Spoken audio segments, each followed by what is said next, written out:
Welcome, everybody. Hello. I'm so glad that you're here for another episode of Dissolving the Divide. I'm Leslie Powers. I'm here with my co-host, Derek Bartolicelli, and we have a wonderful guest today, James Cordiner. Today, we're going to start talking about how we, as a society, treat our children and how we set up our children sometimes for hard times rather than good times. So we're really excited to have James here to share. He did a presentation at a conference he put on called Shattering the Illusion, and his presentation, James, tell me the name of your presentation. I had decided to name my presentation ADHD, a Modern Attack on Free Thinkers. Yeah. It stimulated a lot of thought in me. I thought it was really well done, and I think it could be a kicking off point for us today. Derek, do you want to share anything? Ooh, yeah. Well, hello, everyone. Thank you so much for tuning in. And this is episode number 9 or 10, my friend. Once again, hey, we're in the double digits, pretty much. Yeah, James is one hell of a human being, and he is a hitchhiker guided by truth, trying to, sometimes shatter the illusion, which he co-hosted a wonderful conference that has some really wonderful speakers worth checking out. It's just there. It's a reference. We'll speak more on that later. But yeah, James, thank you so much for coming on here. Real pleasure, honor to have you, brother. And yeah, I'm happy to be here. I'm happy to meet with you guys again, and in this setting, it's going to be fun. Yeah. So I've heard you say, James, that you really have a love for children, and you're, a champion for children. And your presentation on ADHD was really eye-opening. Would you like to share a little bit about kind of where your passion comes from around how kids are treated? I'll be more than happy to do that. I have 2 children of my own, and I am one of 2 children that my parents had. So I see this reflection between my children and my sister and I. And not to I don't want you to edit this out or anything, but I don't want to make it about my childhood, but it wasn't exactly easy. So having said that, growing up in the setting that I grew up in, I saw a lot of things I shouldn't have seen, and I was treated some ways that maybe I shouldn't have been treated. Or not at all, yeah. Yeah, and I was at the age of 9 years old, diagnosed with what they call ADHD, and swiftly after this diagnosis, wrap that in quotes, I was put on medication, and it obviously changed my whole worldview. It changed my life, and mixing in that with this just this ability to not conform, this ability to question authority at such a young age. I tell the story all the time about being in my kindergarten class, and I wanted to sit down next to this girl, and the teacher was like, "That's not where your seat is. Your name is written on that strip of tape over there, and you're supposed to sit over there." And I was just like, "Why does it matter where I sit? I'm still going to sit and listen to the story." It didn't make sense to me. It's like, I'm still going to do what you're really trying to get me to do, but no, you have to do it in this certain way. Just at a very young age, just always questioning authority. I think you were a troublemaker for that, so they had to prescribe you. Yeah, man. Yeah, it's such a classic story. Yeah, sorry to cut you off. And then mix that in with moving from school to school to school to school every other year for the formative years of my life, not being able to really plant my roots anywhere, not really ever really being able to have that solid group of friends, to have a sense of stability as a child during the formative years, which is extremely important. It's about building trust with the world. Yeah. Right. And it's like when you start hijacking that, when you start getting children to have a distrust in or mistrust in the world itself by kind of taking their ability to find stability. Sorry to rhyme, but I know you love that kind of stuff, Derek. Anyways, when you kind of hijack that stability, you really do a lot of damage. And I firmly believe that that is part of the reason why I was perceived as a child that was out of control, out of control. And it's like, well, okay, but what do you really do with a child like that? Do you put them on medication? What is the circumstances of the medication? It's the public schools. Like, give me a break. The history of this institution is really, really like terrible. And it goes further than the Prussian education model. It goes into like people like Rockefeller, the Rockefeller Foundation back in the early 20th century, Carnegie, and even the Ford foundations, all of these different foundations that these philanthropists that had their fingers into, the government, how these education boards were formed and everything like that. And these people were in charge of some of the largest corporations in America. So of course you're going to see them kind of putting into the education board a way to make sure that the people that go into the government schools are going to, if they don't have the means to further their education once they're done with the government schools, and everything else after that is kind of elective, your college courses, your grad schools, all of that is pretty much elective. You don't have to go to college, but for some reason the government school is compulsory in this country. And the reason why it's like that is because you need the soldiers, you need the factory workers, you need all of this stuff. It's a government institution. And when somebody's not complying with that, when somebody's not going according to their script, they have a big problem with that. So what they've been able to do through the pharmaceutical industries, which also have their hand in government, it's all tied together with government.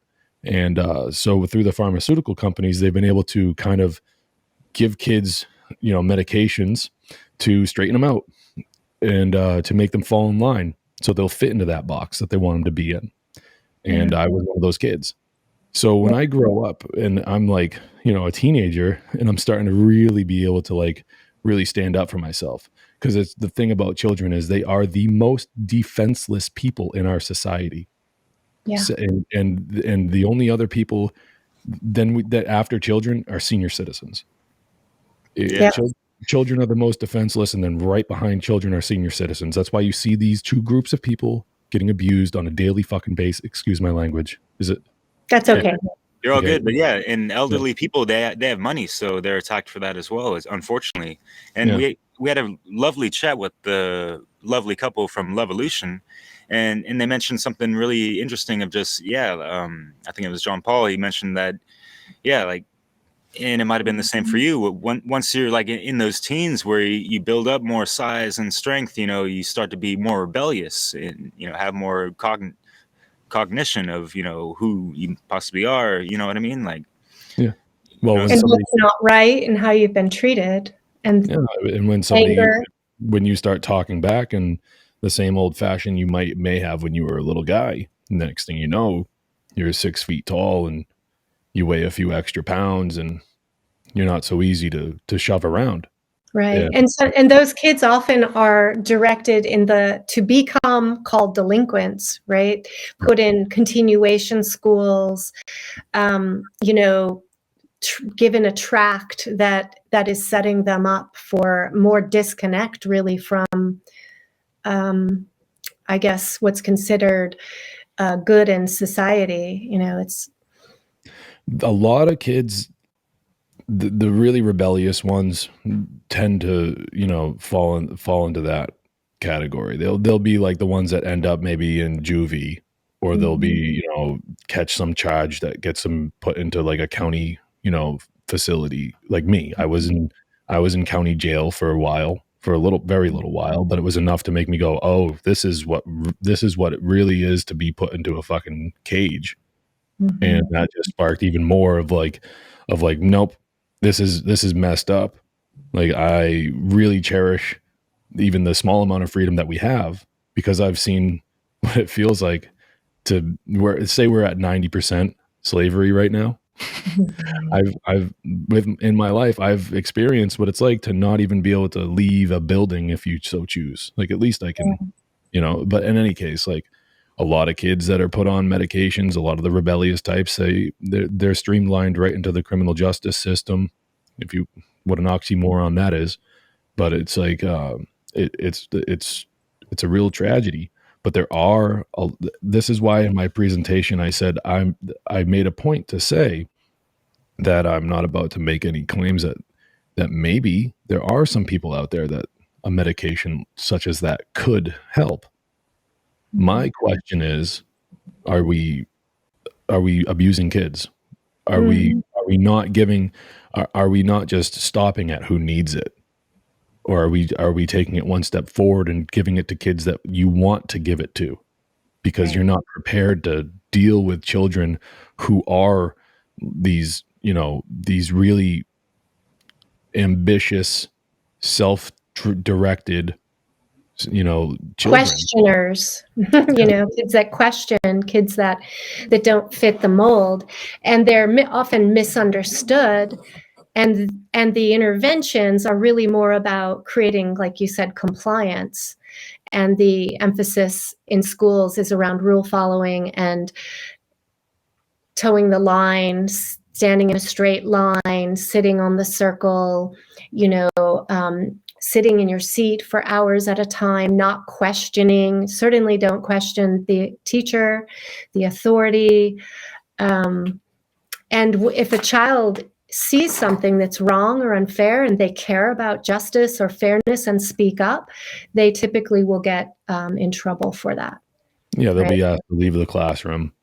Yeah, sent to the big authority, the principal or vice principal, right? What a logical fallacy, Yeah, letters sent home to the parents, and parents feeling a lot of pressures a lot of the times to punish their kids to get them to comply at school, and they're worrying about their own reputation, right? And being seen as a bad parent because you can't control your kid. There's so many layers to this. I think that, you brought up some really important points, though, about what kids need and that is that consistency, that sense of security, and an emotionally present parent, right? For kids to be understood emotionally and to be seen as their unique selves. And a lot of that is just missing with kids. They're just sort of whisked around, and the focus being on behavior management, right? Yeah, when it's as simple as when it's really, it really does boil down to very, very simple things. Okay. Mm-hmm. The whole behavioral side of it, it's all about early intervention. Mm-hmm. And a lot of behavioral issues are a child's, how would you say this? It would be the child expressing that there is a need of theirs that is unfulfilled. Mm-hmm.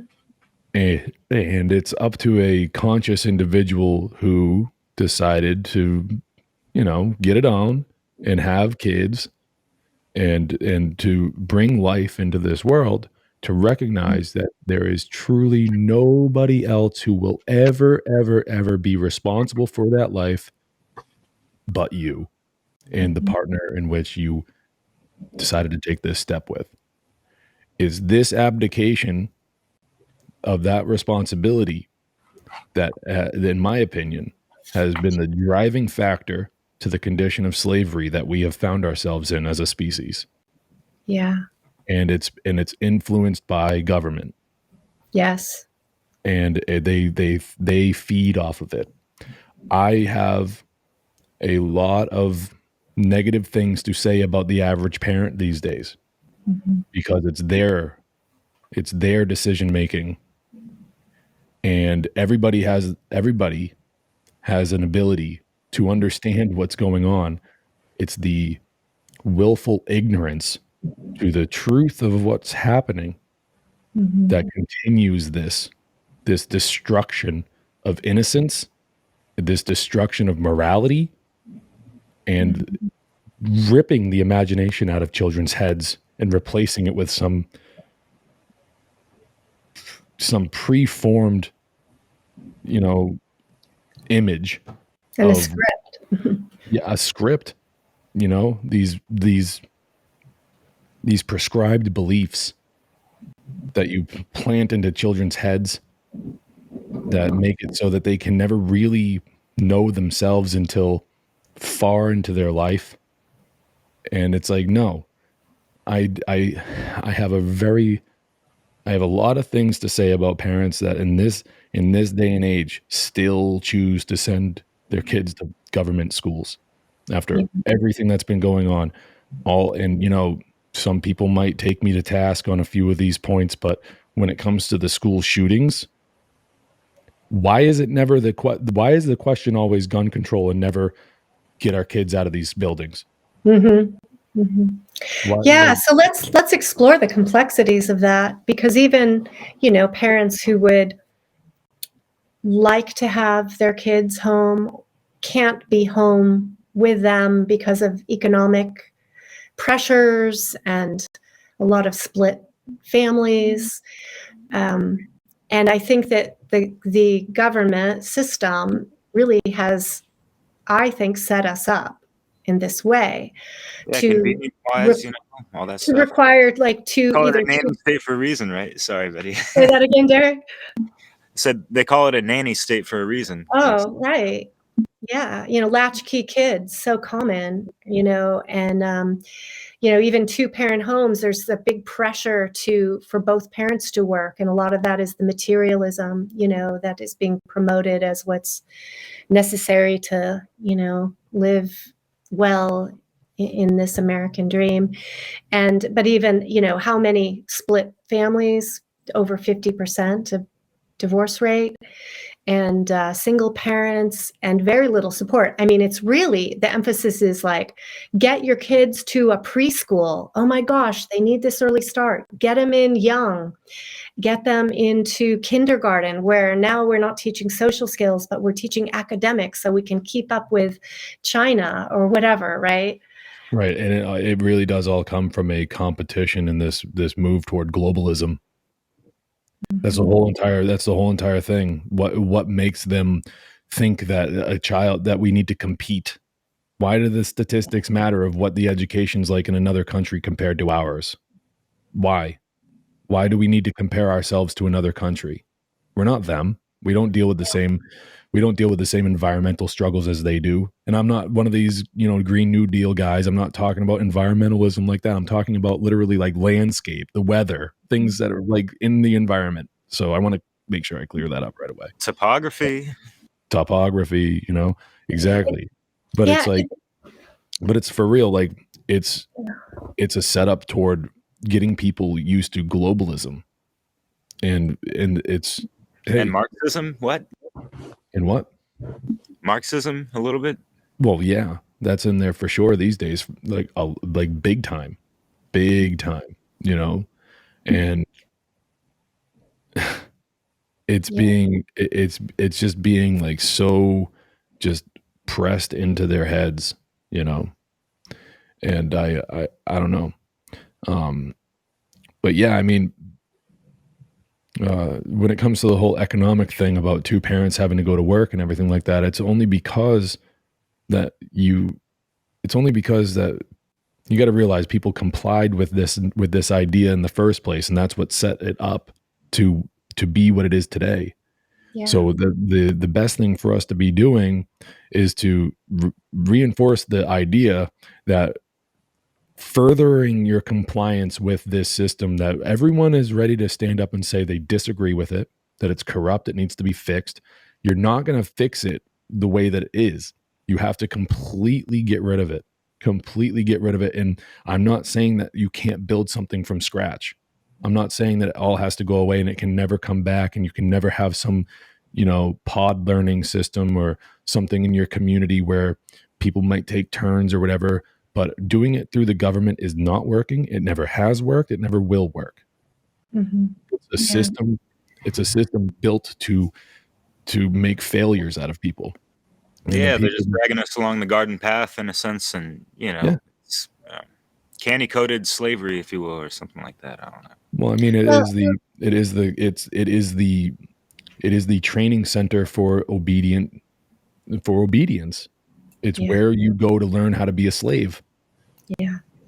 And it really it takes away so much of the influence that parents have on their own children, and most parents seem to think that's a good thing, right? They're sending their kids off to get taught the right, what they don't think they can teach.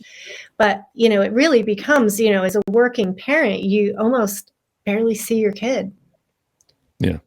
Who taught them that? Who taught them to not be confident in themselves? Where'd they go to teach that? From school, where you always have an authority. It's like this, this belief that the authorities are the only ones, the teachers are the only ones who have the credentials, the degree to be qualified to teach your own child.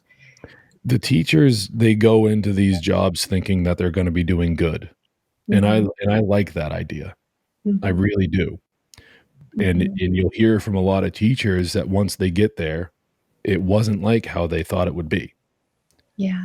Then I go and I got to ask, then why are you staying? Because you have what? You have student debt from your own education, your own higher education. So now That's a vicious cycle, yeah. Yeah, exactly. Exactly. It's a revolving door of victim. It's a evolving door, revolving door of a That's victim. a different door. The evolving door is on the other side. Right. It's this cycle of the victim abuse cycle, and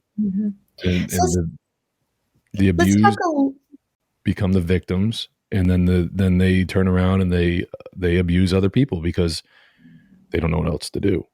Now, we're always going to need teachers. We're always going to need people that have a skill and are willing to share their knowledge with others.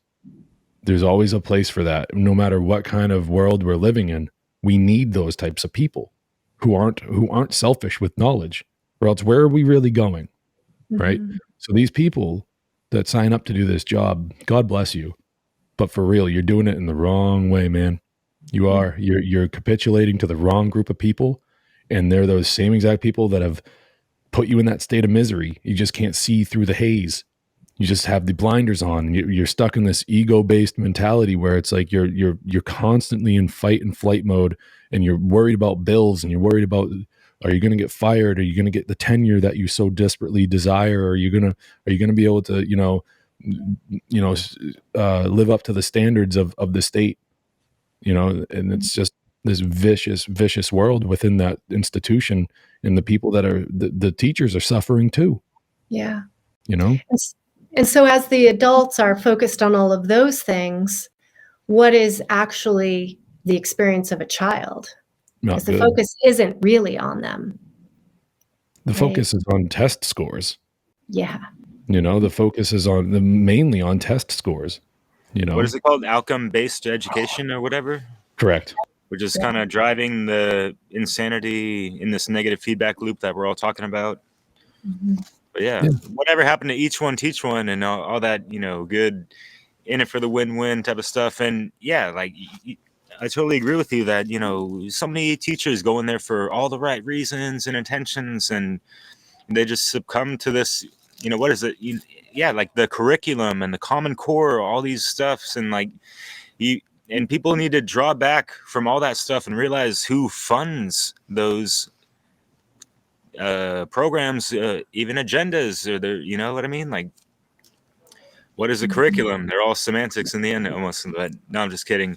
I got a proper education, you know what I mean? But we try to flip it around, re-educate ourselves, and provide some edutainment, if you will.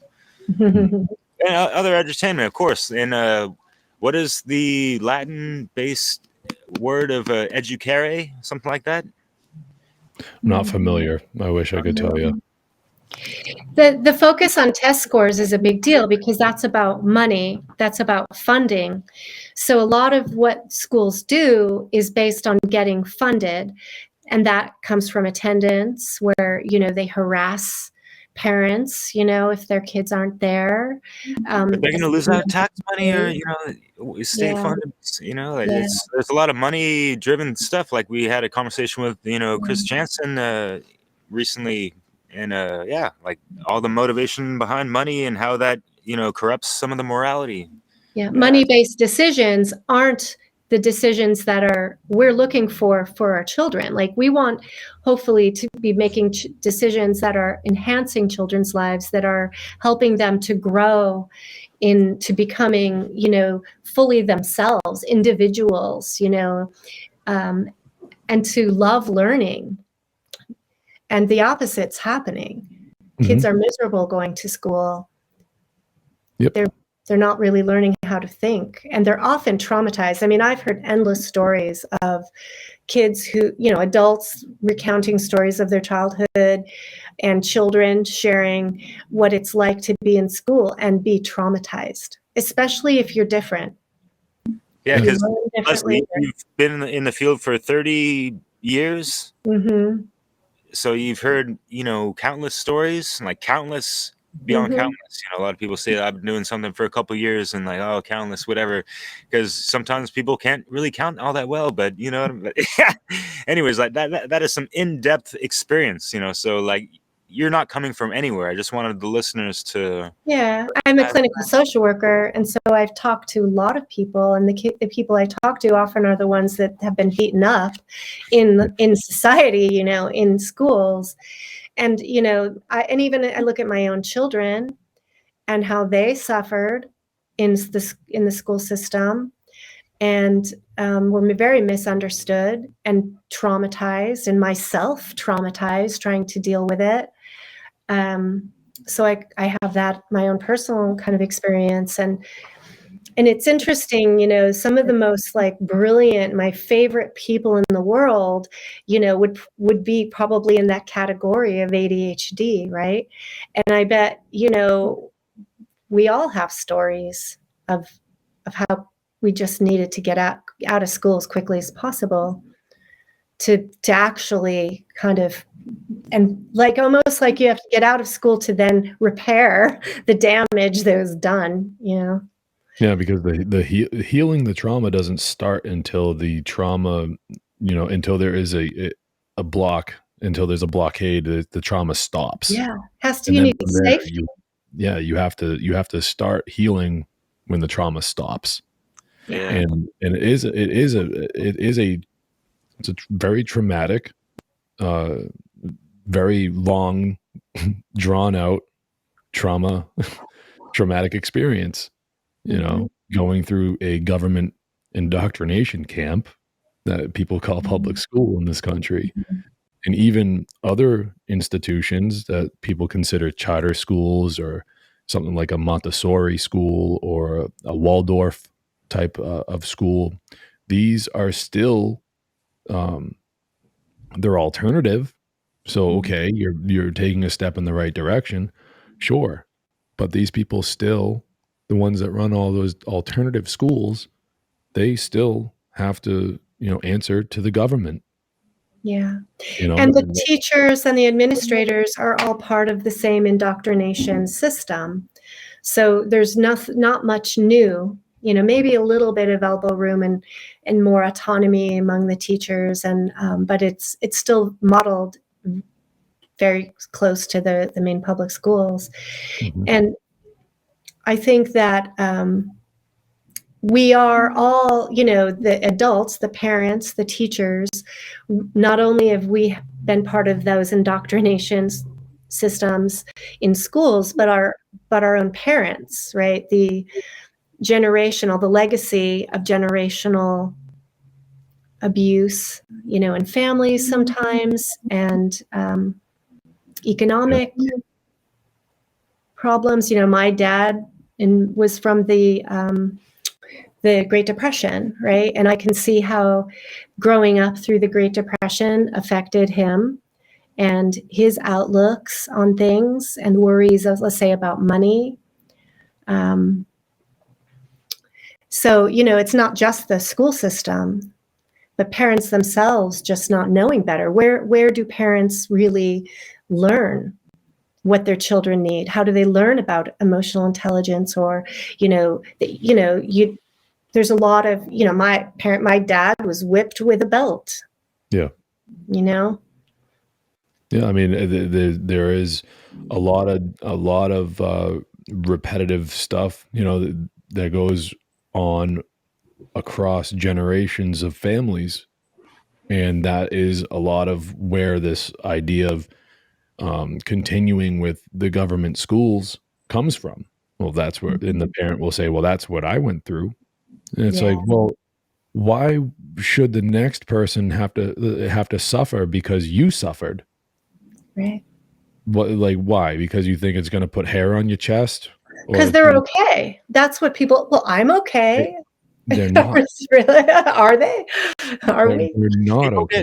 get, like, And hey, hold it's on, easy for someone to go through life, and be satisfied with the very basic, sensations, especially catering towards the lower senses, because that's what we've been trained to, adhere to since, a long time ago. So, all right, you get the degree, graduate college, whatever, get the job, get the girl or the guy or whoever, and get married and have kids possibly, or dogs or whatever, and just live happily ever after, in a sense, pay off the mortgage. You ended being engaged with death and you succeeded in life, apparently. That's like a cookie cutter, very basic rudimentary thing. And of course, people fill it in with, more sentimental stuff, but you know what I mean. Yeah, they want to live. They want to live a life that was given to them in their heads by some friggin' Hollywood movie or the Disney Channel. Yeah. And these people, Leslie, to your point, these people, they think I'm okay. They're not okay because they're willing to do what happened to them to their own children. So they're Yeah. not okay. And Yeah. that's something that a lot of people have a lot of trouble being honest with. They don't want to look at themselves and say, "Oh, I did go through this thing. I went through this experience. It wasn't healthy." It's not. You're not in a voluntary consensual relationship with the people that you're in the building with. You're around kids. Sure, you're socializing, great, but you're not doing it voluntarily. If you're in a classroom, that's your classroom. You have to sit next to that person. Like the story I said at the beginning. I had to sit next to that person. I didn't get to choose where I got to sit down. What if I'm getting bullied? Back when we were all growing up, bullying wasn't, and even today, all this BS about, oh, we're cracking down on bullying. Go Yeah. look, go look. They're not doing anything. They're No, not and a doing, lot of they're times not doing the anything. adults are actually bullying the kids, and that's covered up. It's all based in fear. It's all Yeah. fear tactics. Oh, you have to go and do this because if you don't, you won't get a job. If you don't do this, if you don't go to school, the truancy officers are going to show up at our house and we'll be in trouble. And it's like, well, then how about you just take your kid out of the school? And then there's threats there too, and a lot of, I guess, ignorance of those routes to do unschooling, right? Even homeschooling, if you're working with the curriculum of the public school system, it's no better, honestly. Well, I would push back on that very, just a little bit. It is better because the child is not in that building. Yeah, I agree with that. It's a little better. It is better, but you have a strategic advantage. You have a very strategic advantage because you're not getting your child on a school bus, and even if you're driving your kid to the building, they're still not going in that building where they're locked in. Yeah. These No, I days, agree with you. where they're locked in and they're exposed to all this violence, and people don't like being honest about that either. It's violence. These kids, look, the thing is, one of the things that bothers me the most about all of this is that when the child is in that building, they don't have rights. They're like, even if you want to subscribe to the Constitution, their constitutional rights are waived at the door. Yes. It's ironic because they do the Pledge of Allegiance, in the morning, right? They don't do that anymore. You're pledging your allegiance to the republic rules for which it stands. Right. one nation under God. See, I'm Admiral Law state shit. Yeah. You know, I'm 20 years out of. I'm almost 20 years out of it, and I still remember that because I know. it was indoctrination. It was Drilled mind in the control. It's mind control. Yep. That's all it is. Yeah. It's not the type of mind control people think, where the swirling, the red and the white and black swirl comes up on the screen. You're like, next thing you know, you're drooling down the side of your mouth, and you're like, yeah, you know, hypnotize me. No, it's like they are planting ideas in your head.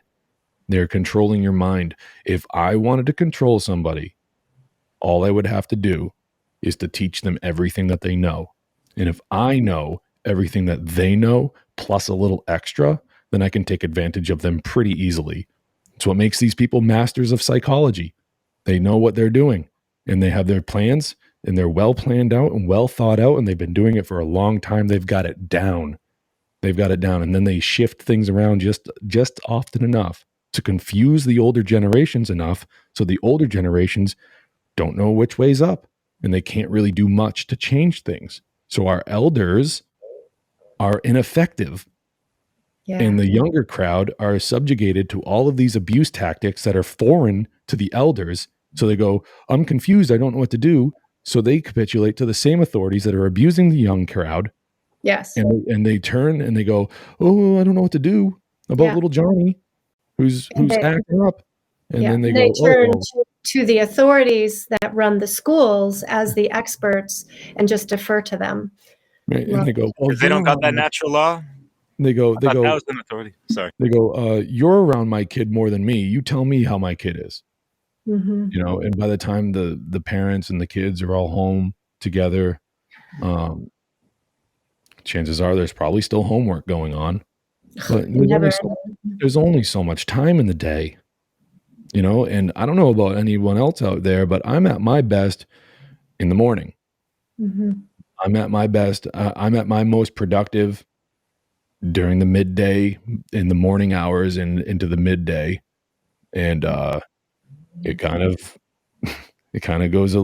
peters out through into the evening. Mm-hmm. And doing fun with us tonight, brother. Thank you. Yeah. You know, it's a good point, because I think they have kids kind of chained to their seats with very brief opportunities for letting go of physical energy. You know, they're not allowed to horseplay. Even their play is very controlled. And then they go through and being kind of a lot of times made to sit, which is not natural for kids, really for anybody. And then they send them with homework, or they overschedule kids with all sorts of extracurricular activities. And it's sort of a stress aspect to that, of running kids from one place to the other. And then, oh my God, you better get your homework. And, you know, it's very, I don't know, it's this very stressful life that isn't conducive to anyone's mental health or physical health. No, I mean, we should be able to be exposed to stress and know how to react to it, because life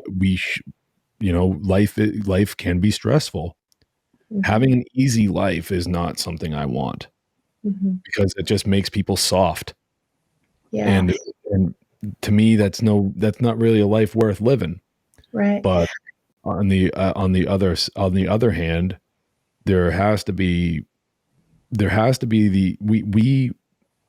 be able to say when enough is enough for us as individuals. We have to be able to make that call for ourselves. That's why voluntarism and consensual relationships are so important, because if you're doing something against your will, say you're exposed to an amount of stress that you're not willing and able to handle at any given moment, you should be able to step back and away from that and exit the situation according to your own free will. And in this public school, government school system, you're not afforded that luxury. Yeah. You're told, no, sit down, you have to do this. And you're like, but I'm not mentally prepared for this right now. And you should be able to step back and away from that, and they don't let you. And that's a really great shit. What the hell? It's a great point. And it's like, they have to be there at a certain time, and it's very regimented. There's no flexibility. You get in trouble if, you go in late, and maybe you needed to go in late because you didn't sleep well the night before, but that becomes, you get punished. There's no time for emotional processing in this typical pace of life for children. They don't get to slow down, process what they're going through. Adults typically are not slowing down enough to process and communicate with them. A lot of the time, there's a lot of unconsciousness going on in automatic behaviors and automatic thoughts. Traumas aren't being processed from, the adult's history. That's not being taught or valued. Yeah. The only thing that, like, one of the points that you were just saying about, you have to be here at 8 a.m. and then there and then here, and then by 2 you're in this spot, and then this is the training to go into the workforce, into the factories, to be obedient. That's all it really is training people to do. It's to train people to put their own desires of how they would want to walk down the path of life in order to self-actualize, to put that to the side and to do something that somebody else is telling you to do. Now, every so often, it is important to be able to recognize when somebody else other than yourself knows what they're talking about, and that maybe you should listen to them, because we all have our strengths. We all have our weaknesses. Somebody might be better at something than I am. I need to recognize my own shortcomings. This is a part of self-actualization, is realizing your potential and realizing where your strengths and weaknesses are, and then being able to recognize a strength in somebody else where you're weak and saying, okay, for the time being, we'll do things your way, because that's how whatever we're setting out to do together is going to work out the best. And if I don't really like it, then I can exit from this situation with my own free will, because that's the beautiful thing about voluntarism and forming consensual relationships. You can do that. You can just walk away, and the person that you're walking away from, if they're a principled person and they understand these principles and they are able to be in agreement with it, then they'll be like, okay, bye. And the beautiful thing about anarchy and voluntarism that a lot of people overlook, like, it's okay, bye. Yeah, exactly. And you can be like, hey, wait, but it's like, okay, bye. But like, something that I was gonna touch on a few minutes ago is the one of the life-changing moments that happened to me when I was really starting to get interested in the idea of, well, when I was really trying to start digging into like the history of government schools. And I, like many other people, strongly influenced by a man named John Taylor Gatto. And I listened to Richard Grove's interview with Gatto called The Ultimate History Lesson, in something that was such an epiphany, something that was like so jaw-droppingly obvious. And I was just like shouting at the top of my lungs, like, yes, finally someone said it, and it's not just in my head anymore. Is he was reminiscing, somebody, I think it was his wife, John Taylor Gatto's wife, or somebody close to him, said to him, geez, John, you really like children, don't you? And he said, no, I don't like children. I like people. And children are just small people. That really struck a nerve with me. Children have all the same rights as us adults. They have all the same human rights as us under natural law. And sending your kids off to those buildings, so again, we could integrate the curriculum, bring it home, at least the kids at home. Okay. And that's a step in the right direction. If you choose, if that's what you choose, okay. But putting them in those buildings, you are voluntarily Like you are voluntarily giving up your kids to this system where they are not able to have their rights intact. And to me, that seems really just really wrong. Yeah. So what do you see as the long-term impact on the people who, as children, are basically taught that they don't, so your kids are experiencing that they have no power, right? That they don't have the right to say no, to challenge, to question. They're not there voluntarily. I think that's a really important point. So then when you have 12 years of that experience, what are the effects on them as adults, do you think? What lingers? What lingers is having to answer to authority, to never really be what lingers is like is self-doubt. Mm-hmm. What happens is you never really come into your own, and it's going to take a very, very long time to get rid of the training that you were given and to really start realizing who you really are. Now, you are your name, I guess. You were given a name. You have your body, all these things. You have your inner voice. I hope people, I hope you have an inner voice. If you don't, I don't know. That's a different subject altogether. But the the slave mentality overall is what lingers. Yeah. And that is how we have this continuation of this condition that we're in. Yeah. And it really all comes from the schools, Yeah. And I hope that answers your question. Yeah, no, I think that was perfect.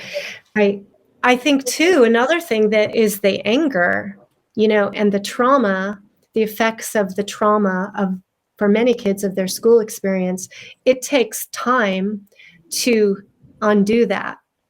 And some people never really do the work to heal from it, and don't ever really fully self-actualize, and remain pretty small in their sense of their own power in the world. Well, you can see it in it, and I like how you said some people. I really like your positive attitude about it, but I mean, I would say that it's most the vast majority of people that fall into that kind of that trend, what you just laid out.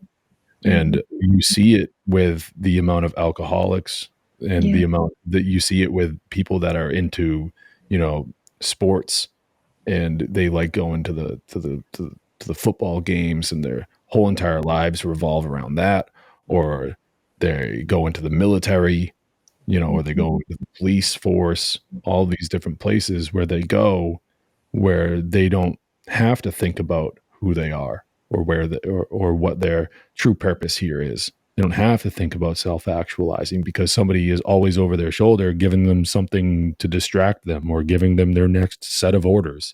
Yeah. And it's the classic bread and circuses game, and so, I mean, we have that aspect as well.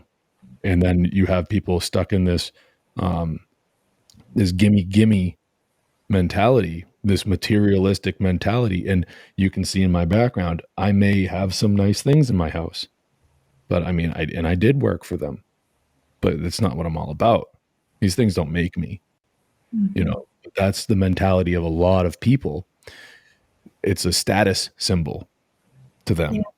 And that's what they find their happiness in. And it's a very, very low form of consciousness. Yeah. You see, and that's again another effect of this entire system. So keep people in a low state of consciousness, because then they're easier to control. And that's exactly what this dark occult class of dark psychologists want, is people who are easy to control, easy to manipulate. And when you start dangling, a paycheck in front of somebody because That's the modicum of exchange where they're going to get a house and they're going to get things that we do need shelter. We do need clothing. We do need food.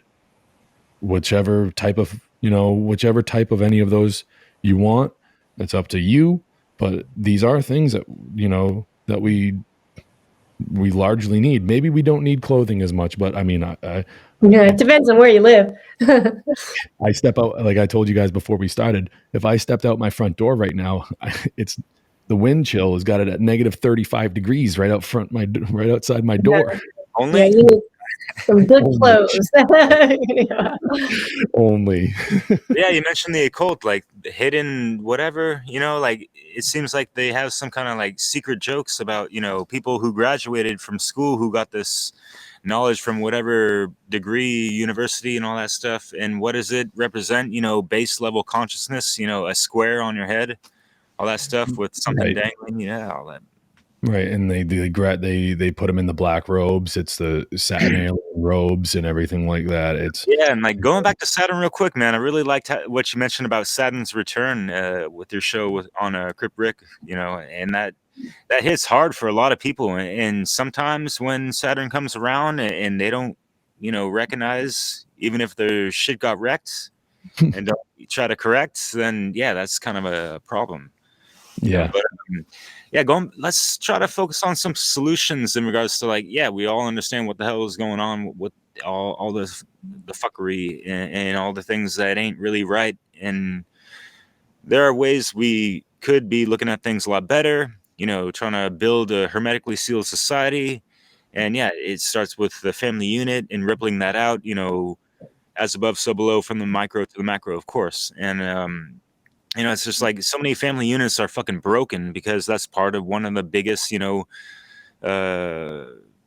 conquer and divide strategies. And I hear you guys, and I agree. And I'm thinking about, people I know and friends and this and that, like single mothers and fathers, whatever. And for them, like them working a job in this, shiesty economy and this and that, it's hard for them to juggle that and not being able to homeschool their kid or this and that. Even like some people are paying out the ass to pay for like a better school like a Waldorf, but it's better than public school, but it has its limitations, and they are kind of subject. It's more creative and this and that, but it ain't as bad as France, man. Like the schools look like prisons. There's like bars on the entrance and this and that. Like it's more to protect like pedophiles and shit like that from the outside, but it's just like it's dreary, and they don't have nearly as much participation as folks even in public schools in America. So like it could be a lot worse than what we got it in in the divided states of America. But anyways, what kind of solution would you have real quick as far as like single parents, with their kids, trying to get them out and dial back, the whole, supporting the state and all that? It really does start with the parent realizing that they want a better life for their kids. Of course, we all want better lives for our children. And then actually, like, it really just comes down to truth, telling the truth, being honest with yourself. Point, like Passio would say, point the finger back at yourself and say, what the hell am I doing that isn't helping this situation? And then stepping up to the plate and doing the very best that you can do. Not everybody is prepared to remove their kid from a public school tomorrow. But what everyone can really prepare for, and there's really no excuses for this, is they can really start instilling good principles and values into their children and doing as much as they can to push back against the indoctrination system as possible. That's where it starts. Okay. And to teach your children about the importance of finding somebody and really being responsible when they grow to an age where they may want to have a family of their own, and not giving in that this whole easy come, easy go, that I want things to be handed to me, that has to go. That's got to go. No, you work for what you get. Okay. And that means working in relationships. That doesn't mean getting a paycheck. It means like putting in real spiritual work into yourself and then into other people that you find yourself in voluntary relationships with. And then if you find yourself with somebody who you want to start a family with, that you need to make damn sure that that is a commitment that you're willing to make. And that the idea is that even if you want to separate yourself from that person who you decided to have children with, okay, you will never really be separated from them because you have a child in the situation. So you better be able to put your baggage to the side and figure out a way to get along for the sake of the child. It's Okay, huge. because we did not choose to be here. We don't have the evidence to prove whether or not a soul really chooses to be here. I don't know the answer to that question. That's that's a really heady topic, and I'm not prepared to get into that. But what I do know is that a man and a woman get together and they have relations and they procreate. And next thing you know, here's a child that's brought into the world, and no one else is responsible for that kid but those two people. That's the truth. It's always been the truth. It will always be the truth, no matter how hard you want to abdicate that responsibility to some other entity or some other group of people. It's false. You can't do it. You have no right to do it. But not everybody is prepared to, like I said, they're not mentally equipped to do it.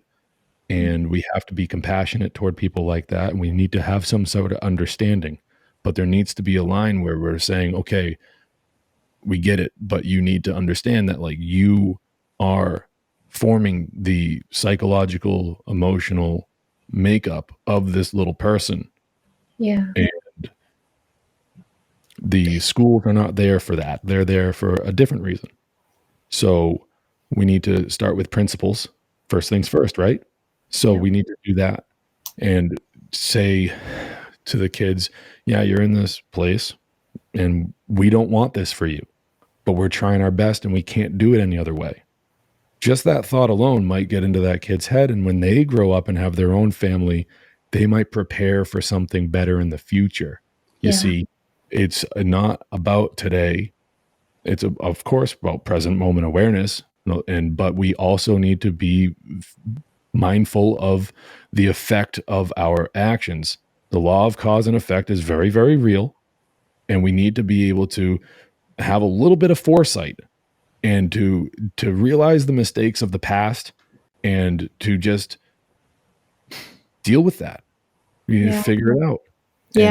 And you need to be able to look at your kids and teach them what you can, because the curriculum and all that stuff aside, people think that that's where you send your kids to go to learn everything that they need to know. That's a very common thing. Now, a lot of parents, they don't consider themselves deadbeats, and I applaud them for that.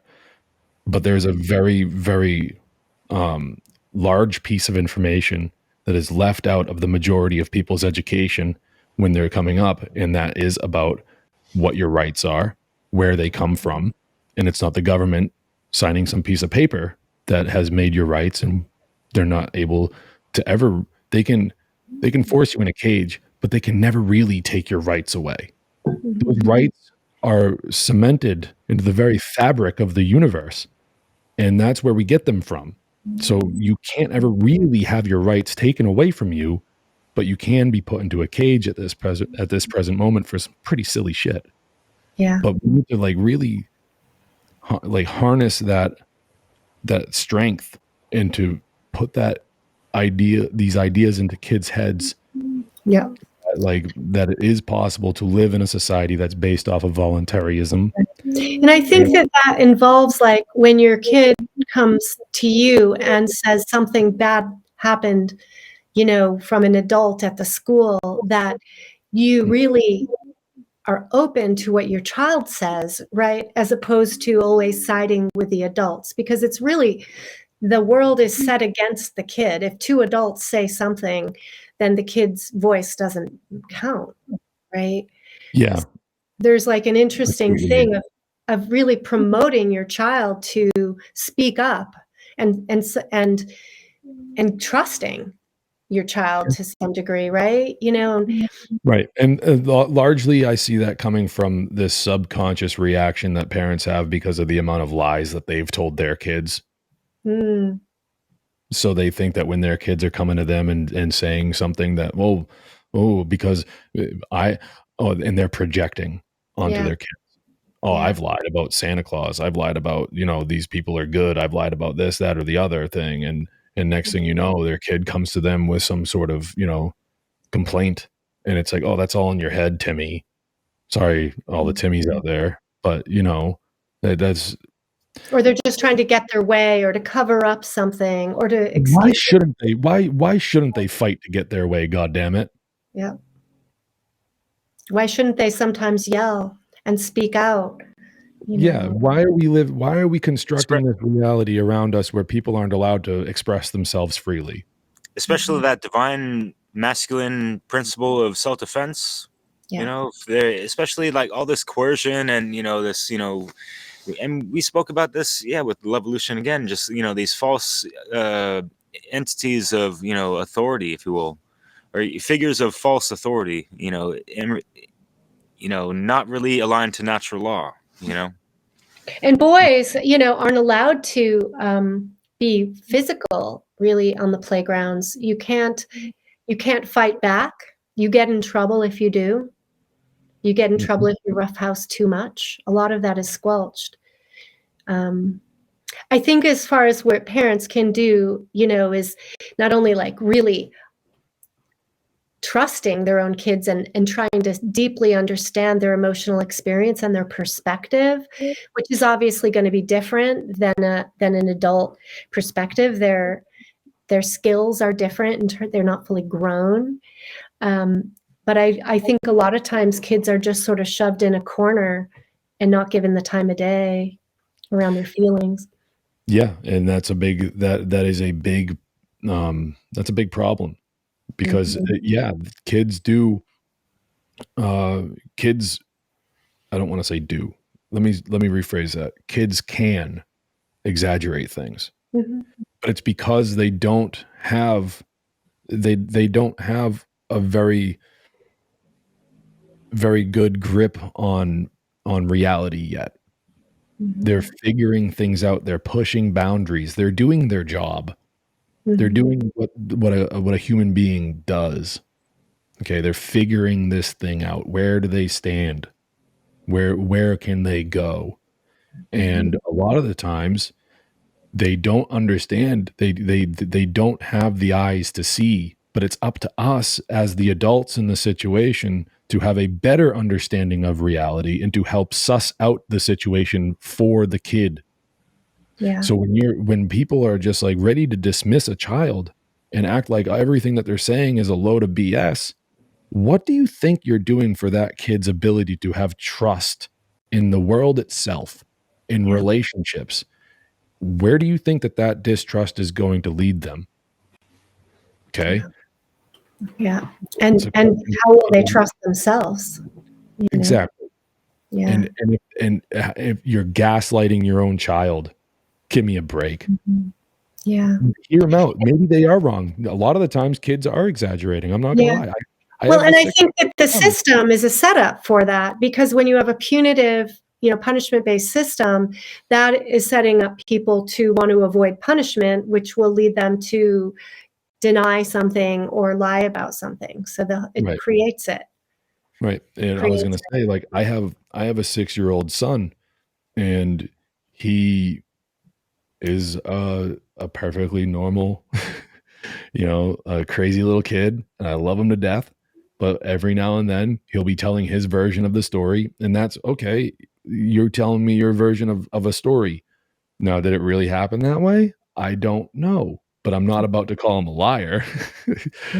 But you have to, when they're having an emotionally stressful type of day, you have to help them through it, all of these different things. And it's like, well, you're obviously upset about something.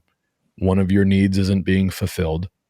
Maybe you say it, maybe you don't, but that's the inner monologue that every parent should be having when their kid is obviously in a state of heightened emotion.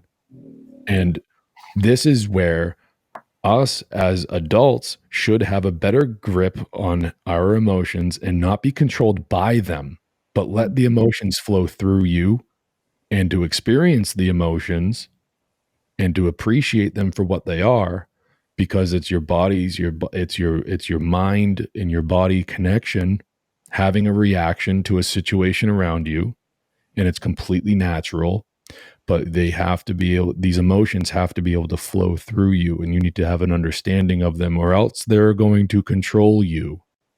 And that's a very bad and dangerous and frankly toxic type of life to live. Yeah. And and that's where dismissing a child and telling them to calm down, every now and then you do got to remind a kid to calm down. It's not about just like let them have a temper tantrum in the middle Give of a them a store. tool. How do you calm down, right? Right. Ask them, what do you need? Ask questions. Yeah. Inspire that thought process by being an example of it. Ask questions. What do you need? What's going on? Yeah. What happened? Exactly. You know, and I've been in the middle of a store and my kid is throwing a temper tantrum and I've had to pick him up and we've just had to leave, because it's the example of, no, man, I get it. You're feeling away right now, but this is not acceptable. We can't be freaking out. And I get that you want the toy or you want this or whatever, but it's just a thing. Now, what else is going on? Is there something else going on? And they might not be able to communicate that, but as an adult, as the parent in the situation, just asking that question, it sets this trend in motion where question asking is acceptable, and that is the way to figure things out. It's about asking. It's about setting that trend in motion, and maybe they That's can't so answer. ironic. Real quick, unless you want to finish real quick, I don't want to cut you off. Yeah, I was going to say it's about setting that trend in motion where you're inspiring thought, where you're inspiring critical thought, where asking questions is how you solve a problem, instead of having an emotional reaction or some type of reaction and then just getting your way, and then or however it might turn out, you know. And little kids can't always answer those questions, but the idea goes in their head and it goes in there. They don't understand that it's happening, but it's happening nonetheless. You are showing that child appreciation. You're showing them care, and you're saying, I love you and I want to know what is going on. And they have a vibratory reaction to that. There's a spiritual reaction to that, where you're tending to their emotional and spiritual needs. They can't voice it back to you that that's what you're doing, but it happens that way. Are you saying that happens that way just by asking a simple question? Like apparently you've been doing your whole life pretty much, because I heard you talk about how you'd always ask why and why and why. And unfortunately you had parents and even neighbors that didn't appreciate that. And, yeah. Shuts a kid down. Yeah, yo. Well, yeah, I mean, just offering up your time and attention to your kid and yeah, you gotta, let's go back to the example I gave about the temper tantrum in the store. Yeah, you got to get the kid out of there, you know, because it's like, okay, like this isn't happening here. Well, we're gonna remove ourselves from this situation. I know this is kind of turning into a little bit of a parenting class, but it's like, then you don't punish the kid for that. You know, you ask questions, you show them that you care, and you make yourself emotionally available to the child, because that is going to have a very healthy reaction to a situation that is tumultuous, that is frankly very stressful, filled with nothing but anxiety. But as adults, we're able to separate ourselves. We should be able to separate ourselves from that stress and anxiety for the sake of the child and say, I am emotionally, spiritually, mentally, physically available to you and your needs, because again, no one else is responsible for you but me. Yeah.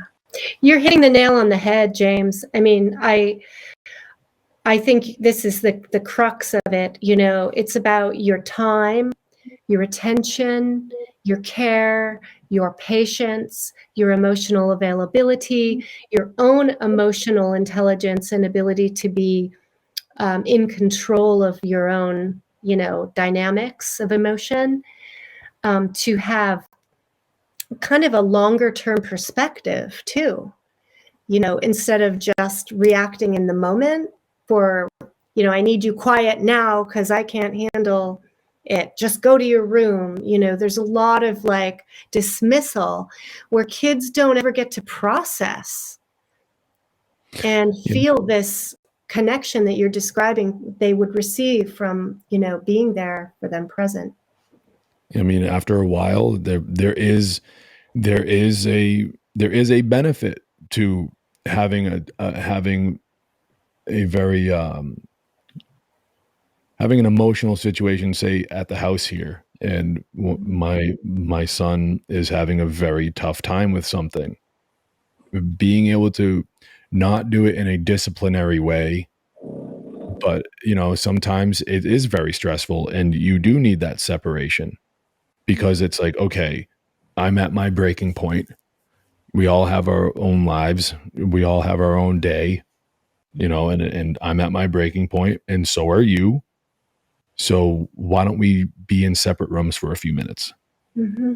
You know, and it also, that kind of tactic can be a benefit for the kid after a certain point, because they need to be able to be on their own. I'm not going to be there all the time.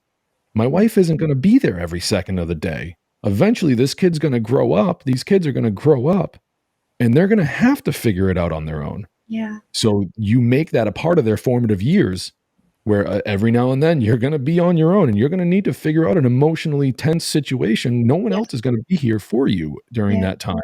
And learn how to regulate their own emotions, you know, on their own. Right. So yeah, you got to go up to your room and just sit there for a minute and think about what's going on, because you have the tools.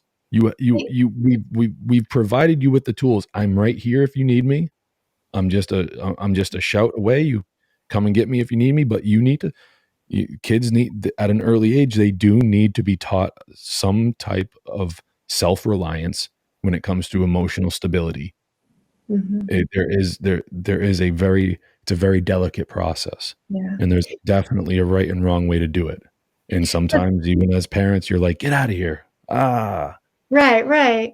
The spirit with which you address your kids, though, really makes a difference. And I'm hearing the approach that you're describing very different than a lot of frazzled parents who are just like not able to take the time to be respectful to their children and give them, like as a kid, I would get so frustrated when my parents would just say, because I said so, you know, from this very authority place, just because I said so. And I'm like, that isn't a reason, you know, like, and so sometimes we need to have some separation, obviously, to calm ourselves.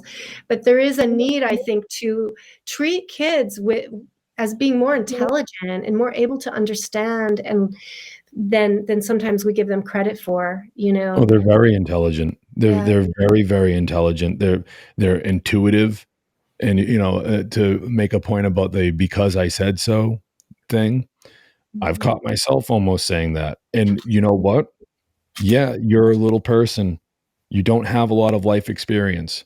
Every now and again, there's going to be a situation where I just need you to just do what I said, please, because it's a matter of safety. Yeah. And it again comes back to, I'm responsible for you at this point in your life. My responsibility is to give you the tools to one day be responsible for yourself. Yeah. So we can talk about it later, but I need you to listen to what I'm saying. And I do need you to do what I'm telling you to do, because and trust you, man. Shit. Yeah. Because, and you know what, like the only thing that I ever really get hardcore disciplinary about And it's like my version of hardcore disciplinary is just like, dude, you're going to your room is when I catch you lying. If I catch you lying, that's the first rule in my house. Tell the truth. I don't care what you did. Tell me the truth. That way I can defend you if I need to. That way I can figure out because I need you to just tell, if you're lying about something, dude, that's a no-no. That's a big time no-no. And the whole timeout thing, that's to prepare somebody who's misbehaving. It's a very soft form of jail. And it is like, that's why they send kids to detention in school. Yeah. Oh, in society, if you misbehave and you don't do what authority tells you to do, you're going into timeout.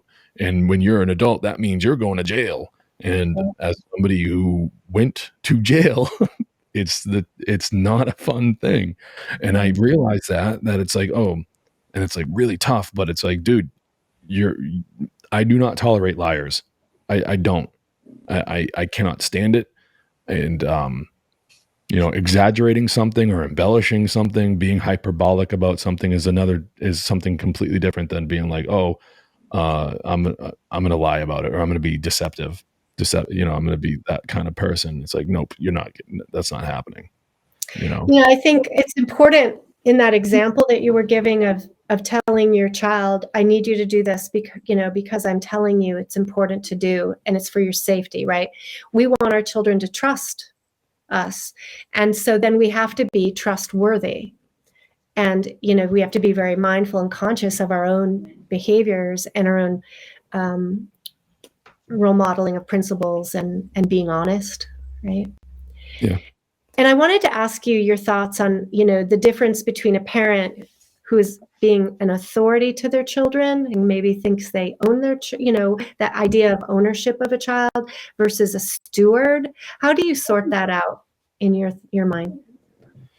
Well, those two ideas, there's a lot of cross-pollination between them, and it's very easy to fall into either mindset. What I mean is that a lot of the times I view that as two things that are eerily similar, and that there's a very, very fine line of distinction between those two mindsets. Now, a lot of the things that we do as stewards to these little guys and little girls out there can be confused as being authorities, right? I'm not the author of my child's rights. That's plain and simple of it. They have those rights simply because they exist. I didn't give them those rights. I brought them into this. Again, I'm responsible. I'm a responsible party for their existence, as far as I can prove. Again, anyways, jokes aside, that's a very, very good question, Leslie. I very early in my parenting, I struggled with that, but luckily he was a baby and he didn't really do a lot. So it's like, you had some, as somebody who wants to make change, and as somebody who always wanted to provide a better life for my kids than the life that I was given when I was growing. I had this mindset of like, oh my God, and it's a very stressful situation. You're like, oh my God, what do I do? What do I do? What do I do? And for me, it was just really easy to just be like, I'm here. My mission, my goal here now is to do everything that I can possibly do to make their lives the best that they can be. And I think that like that kind of mindset is where is like the whole stewardship thing, right? Where like you're here as a guide to hold that little hand, and to help them out. Now, I grew up in a household where it wasn't that, where it was, you do what I say or else. And when you start falling into that mentality, it's really difficult to get out of it. But man, Yeah, I like how you said that we are not the ones that give children their rights, that children have inherent rights. And so we, as parents, really don't have the right to violate their rights in a sense. But yet it's tricky, right? Because of the whole cognitive development, they don't always know what's safe. I want to run out into the street. Well, no, you can't just let them run out into the street because they have the right to do what they want, right? So it's a big responsibility. It really is, to not abuse the power, because it is a position of power inherently. And a lot of times adults take out their own resentments and their own unhealed traumas onto their children. Yeah. And so it's real important to be aware, parents need to work on themselves in order to be able to stay that calm presence that can, really be conscious of their own behavior in response to those frustrating behaviors that children have. Yeah, totally. And I think we mentioned this with Mario West, or even the Levolution crew, even Nate Cap or Will Keller. Shout outs to them conscious parents. And it's not like consciousness is such a broad term. Like I want to say like more like stellar parents. Folks that are really trying to raise the bar on the standards of all that stuff. So much love and respect to those cats. But it's going back to what you were saying, Leslie. Like it's really about reparenting one's self before they even have kids themselves, because there's a lot of folks that are it's like babies having babies. They ain't done the shadow work, they ain't done the inner work, they ain't done like the whole re-education and like reintegration of certain eternal principles that are fucking pretty necessary to navigate properly in this reality. And if you're going to bring another human being into this world, then you might want to check yourself before you wreck yourself on that being a mirror reflection of you not having your shit together. And it's just going to be kind of a vicious cycle, and you're having collateral damage with another human being that's trying to like grow up in this world type of thing, and that leads to more trauma and negative feedback loops of generational vicious cycles and shit. So real quick, I'm trying to reframe this conversation because here on Dissolving the Divide, we don't always have a set title, frame, whatever. We're not so compartmentalized in all this stuff. We try to keep it a little bit fluid and work with what we got with such creative and expansive minds like James and everyone before him, and the shoulders of the giants that we're standing on. Much love and respect to everyone that's in these networks and folks that are already deceased, Manly P. Hall and folks from the other centuries. But as far as so I'm thinking about a title for this certain episode, and it's really coming down to like like the true conscious, if you will, parental authority versus this false societal pressured overlay of authority through educational systems, what we're supposed to believe through tradition, if you will, and all these things. That's a long ass title, but James, you got any what do you see as the biggest divide when it comes to children and how they're treated? Children are treated the way that they're treated because of the adults' inability to really take an honest look at themselves and tell the fucking truth about the trauma that they are going through, and they don't heal it. So what they do is they take it out on their kids subconsciously. They don't and there's an and there's a lot of people out there that only had kids because they were told that's what they should do. Right. And they are not supposed to be parents.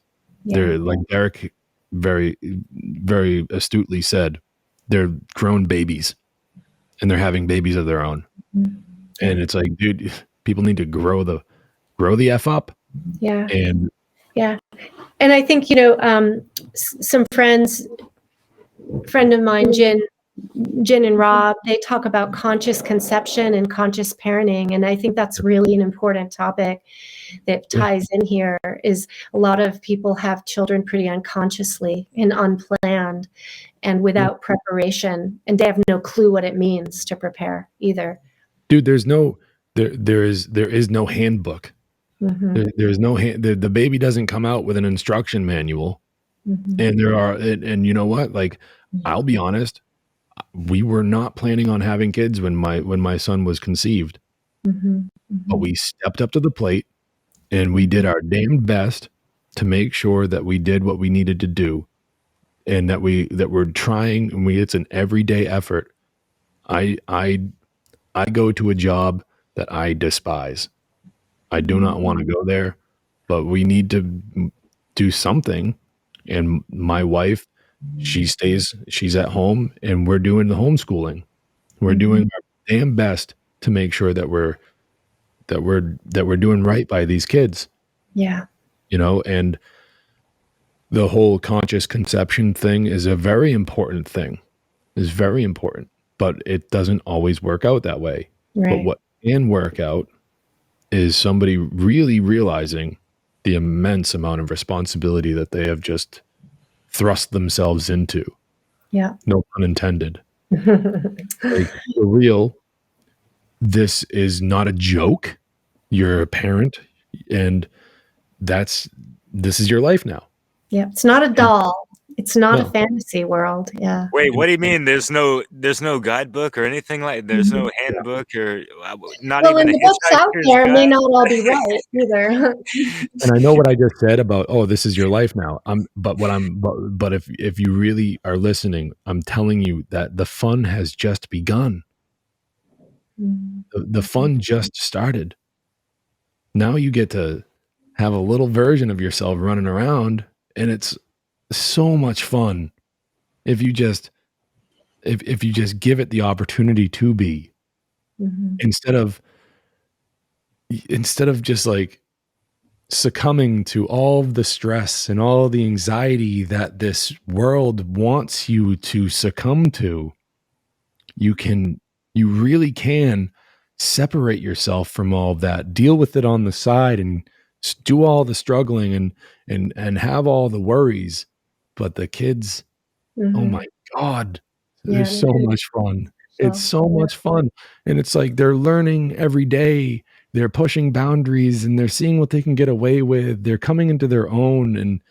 And then on top of all of that, then they start to talk, and they're like, all of these things are all happening simultaneously. Like, there's this whole beautiful process, and you see this little person that used to fit, like my son used to fit in my hands like this. Yeah. Like, and it was just such a beautiful thing. And like, my daughter was the same. My daughter's turning 2 the day after tomorrow. Oh, wow. Oh wow! My son is 6 years old. Dude, I used to hold these little babies, and now they're big. And my son's like tackling me. He's like running at me. He's like, Dad, I know karate now. And he's like, hiya. And I'm like, whoa, dude. And thank you, James, for reminding us all of the joy of parenting and the awe and beauty that comes from like witnessing life, the creation of life and growth. Like, it's an amazing miracle, really. Why would anybody want to take that away from kids? Like, this like wonder that you see in them. And even if they're, whatever it is that they're doing, they're just so involved in that thing. And they like, my son's like, I know karate now. He did this power stance earlier tonight, and he's like going, yeah. So cute. And I'm just like, dude, you're gonna punch me in the whatever. Anyways, like, it's so much fun. Yeah. And like, that is why, as like as a parent, you need to be able to like shift your consciousness to realize that like, that could be life. That could just be life. Yeah. And the amount of fun that the kid is having now at 6 years old, 7 years old, why does that have to stop? Good Why point. does that eventually, why does that process have to come to an end? That stage never has to end. But because of some weird hierarchical structure that we've allowed to form around us, and we've allowed ourselves to be subjugated to, for some reason, that wonderful attitude toward the world itself, where everything is a blast and I'm experiencing emotions and I'm having the fun and I'm having the sadness and the anger and all of these things. I'm figuring it out, and I'm gonna harness that energy. I'm gonna harness it, and I'm gonna make it work for me. And I'm going to be a really good influence on the world. And for some reason, we're like, nope, no, that can only last eventually your childhood has to end. You got to grow up, and like, it's like, no, you get bigger. Yeah. And you get bigger, you come into your own, you're able to handle more responsibilities. But what's this growing up business? Right. Why should we all grow up? Why I know you're talking about like having that inner child, always, carrying that with you and all that stuff, The spirit of play, the childlike innocence and joy, that gets kind of beaten out of a lot of people. Well, yeah, it's and about that child, that childlike perspective, wonder.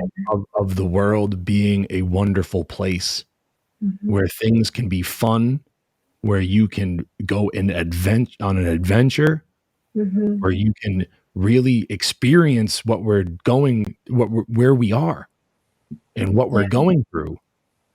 It's not about, man, and we do it to ourselves, and we get rid of that. Like, it's some kind of, like, this is just what we do. Yeah, don't be childish, James. Gosh. Well, I No, see people taking life way too seriously. Like, even some Yeah. of my friends, it's life like, is a very serious thing. it's a work night. I gotta not go out and do anything. Or even if people are not, cutting off alcohol, whatever, it's like, going to a friend's house, just for dinner. It's like, hey, no one's telling, it's like, it's just weird, these things. And going back to the whole school thing of when the child is kind of robbed of, I wouldn't say completely, I don't like to throw blanket terms, but yeah, they're robbed a good amount of, their free time, their free expression, their magi nation, imagination, all that stuff. And but their parents actually, in hindsight, they look back, those were some of their glory years, just because got thrown into the rat race. So they worked this whole work cycle, and like they have, fond memories of actually going to school and, like, playing at recess and that kind of stuff. When in actuality, like, if that's all they were exposed to and they didn't see this other side of what else there is out there, they're trapped in that box, and they're passing on that box to those generations. And that's what we've had for however long. I've only been alive since '83, so that is It's what changed. Schools have changed since, I was in school, and I hated it, it didn't stimulate. I never felt seen in school, right? And just kind of floated under the radar. But it's much worse now, and we can't just assume that our kids are being exposed to the same conditions either. And I think in a lot of ways they're worse. They're more Yeah, totally. I'm control. playing a little devil's advocate and stuff. I was looking to ditch high school, even though people play sports as well, and that kind of ties. There's a lot of aspects, oh, you want to learn a language, or this and that, but it's like little tidbits, especially with. It depends on how engaged they are, but yeah, there's all types of people. You can go to Craigslist, or And a lot of people are going to get down on There's us being so people- negative about school, right? Yeah, so because they're- that's a great topic. All right, so real quick, like, we're at the hour and a half mark, all that stuff. yeah, I So think it's red time to- alert. No, I'm just kidding. But the focus just like exclusively on solutions, as far as like all these options for people, especially if they cannot personally themselves be present because of their job situation or whatever relationship, that they cannot alone homeschool their kids. I brought up, there's classifieds, online, or going to your local, even fucking like farmers markets, or some local stores that have classified little ads on the old cork board or whatever, that those types of things, or just networking with people in real life, like, Networking with other around or parents. whatever. Like, so James, like, what kind of solutions and options would you have in mind to help the fellow, parents trying to, do better and do right and all that good stuff, for their kids to sleep tight and have a good dreams at night? This is the part where a lot of people really don't like what I have to say, because ultimately the solution involves a lot of sacrifice. Mhm. The true solution to the problem is to not use those institutions to educate your children. Yeah. The real solution is to get your child away from those people. Yeah. And it's not necessarily about getting your child away from somebody that could help teach them things. It's about the institutions. It's about the buildings. All of these government funded. It's all through taxes. It's all through slavery. But the real solution really comes down to sacrificing what you need to sacrifice in life to make sure that your kids never see the inside of one of those buildings. Yeah. That is the downright truth of it. And I can't in good conscience Mhm. lie about that. Yeah. Now, when somebody comes to me and says that that's not an option for them, I'm sorry, but that's a load of bullshit. Mhm. Everybody has that option. It's just That's what I'm what are asking. you Like, what willing? are the options? Like, that's what I'm really asking you. We already covered, Yeah, public indoctrination I camps are think bullshit. Like, what I are the solutions? I What are would the refer that question to David Rodriguez, who we'll get on here later. I was Yeah. actually going to say you can reach out to David Rodriguez. Dana Martin. Dana Martin's a good source as well. You can reach out to people. You can there's all sorts of online curriculums and stuff like that if that's what you're into. But like there's oh my god, there's an infinite amount of resources out there.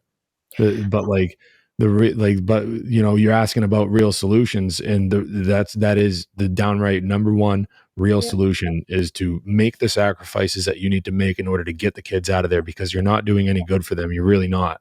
You're exposing them to harm on a daily basis. Yeah. You don't see it that way because you can't tell yourself the truth, but that's what you're doing. You're violating their rights. You're abandoning them to go into a building to be in front of a bunch of strangers who are truly not responsible for them. That's what this whole entire conversation's been about, is about being responsible for the life that you bring into the world. Yeah. And that's the truth. Yeah. Sacrifice what you need to sacrifice. Get over your fears and do what you need to do to take care of your children. No one else is really there to do it for you. That's not how it works anymore. Yeah. Look where it's got us. Take a hard look at the world and be responsible for your own contribution to the situation that we're in, and realize we are not in a very good place. What is it going to take to change it? Yeah. Well, it's going And to take being creative. a lot of really drastic measures to change the situation that we're in. For crying out loud, there are people out there who don't even get me started. Point is, we have to be ready to make sacrifices. And if that means that you don't have, the biggest place to live, or or like the nicest car. How many people out there are driving around in a Mercedes, and they send their kids to public schools, and they go and they got the job, and they do all these things that they were told to do, and then they're just repeating it. Yeah. And they're making their kids go through it because they want nice things. It's satanic. Changing the value system. Yeah. I have a final question for you, and not to go in great lengths, but to think about, like, I think about you coming out of the school system, and you referenced having gone through some tough times in your your youth getting in trouble. Maybe, you talked about, problems with there are people that have problems with addiction, may end up getting in trouble with the law. So I'm thinking of like this 22-year-old young person, 20-year-old, 18 to 22, who's come out of this system beaten up and struggling. What would your advice be to them? I would say that you really need to just, man, that's a tough question to ask. That's a tough thing because everybody's so different. What would be some words of wisdom or something that you think would be important for them to know about themselves? I'll just say real quick that in the world? it really goes back. We got to take it back to the first Hermetic principles of, it's all about one state of mind, and, ask them to, trace back their thoughts and how is their quality of thought? How is their inner dialogue? How is that going on? Like, what are they really struggling with? Really like in the real, like what kind of head games are they playing with themselves? What kind of head games are other people playing with them? Like, how can they recenter their true core essence, from the mind, integrated into the heart as well, and have that true fucking sense of care for oneself, and have that front and center screen, as Mario West says, like really focused, and self-aware. I think that really, a lot of times, the young people are really that's where that self-loathing, is in them, that they think it's something wrong with them, that they were a failure, they're a mess up, they've been hurt, right? So there's like a real need to help, I think, these young people understand that this isn't really about you in a way. I mean, like what happened to you wasn't because there was something wrong with you. There is a real need to help let folks know that they're about their value. Yeah, I would want to.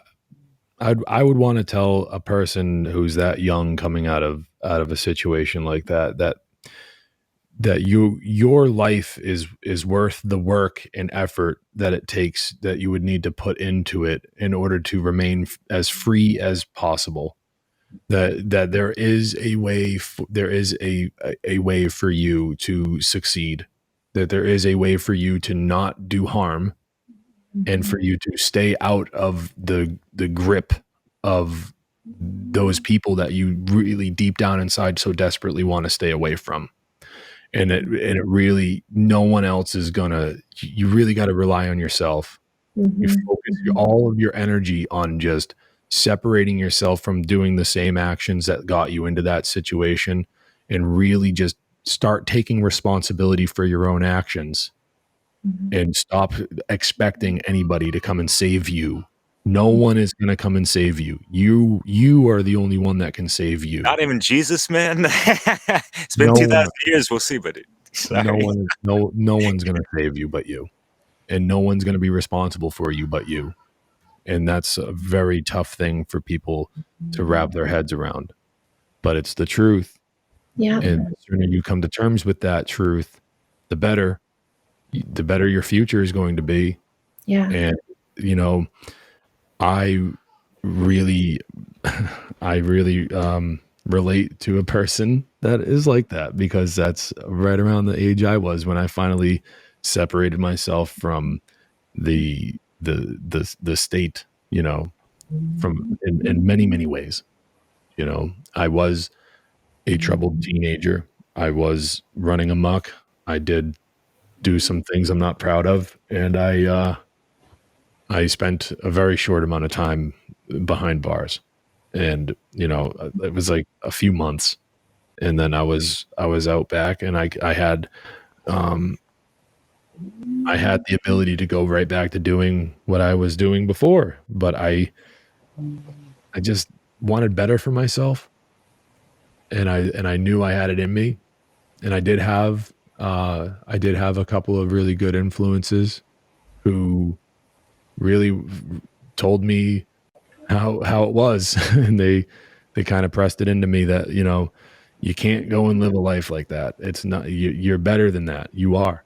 And I was like, okay, and I gave it a chance, I gave myself a chance. Really what it all came back down to was there was a bunch of things that were going on with me that I was ignoring, and it was and it's going to manifest somehow. And if you're ignoring what's going on inside, it's going to manifest in a negative way, and you're going to lash out, and you're going to take out your frustrations on other people, and they don't deserve that, you know?